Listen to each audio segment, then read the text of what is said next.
ऋषिरुवाच शकरादय सुरगणा निहतैति वीर्ये तस्मिन्दुरात्मनि सुरारिबले च देव्या प्रणतिनम्रशिरोधरांसा वाग्भिप्रहर्षकुलकुटमचारुदेहा देव्यायया ततमिदं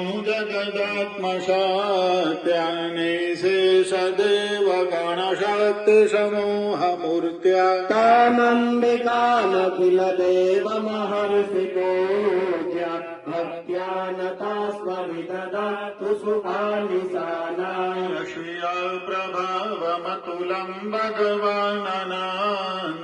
ब्रह्महरश्च न हि वक्तुमलं बलं च सा चण्डिकाखिल जगत्परिपालनाय नाशाय च शुभभयस्य मतिं करोतु या श्री स्वयं सुकृतिनां भवनेष्वलक्ष्मी पापात्मनां कृतधियं हृदयेषु बुद्धि श्रद्धा सतां कुलजना प्रभवस्य लाज्ञा तं त्वं यथा स्वपरिपालय देवि विश्वम्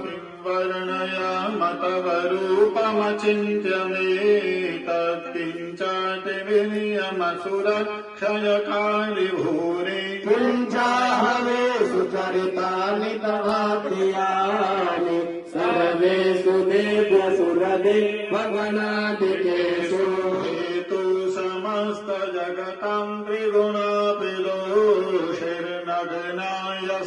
हरिहर दिभिरप्यपारम् सर्वाश्रयाखिलमिदं जगदं सबूता भव्याकृतायि परमा प्रकृतिस्त्वमाज्ञा यस्या समस्तशुरता समुदीरणेन तृप्तिं प्रयान्ति सकले सुमखेषु देवे स्वाहा शिवै पितृगणस्य चतुर्दिहेतु उच्चार्यसे त्वमदये वदनेश्वरा च या मुक्तिहेतुरविचिन्त्य महाव्रता त्वमभ्यस्यसे सुनियतेन्द्रियतत्त्वसारे मोक्षार्थिभिर्मुनिभिरास्तसमस्तदोषे नित्यासि सा भगवति परमाहि देवी शब्दात्मिका सुविमलर्यजुषां निदानं मुदगेतरम्यपदपाठवतां च शम्नं देवी भगवती भव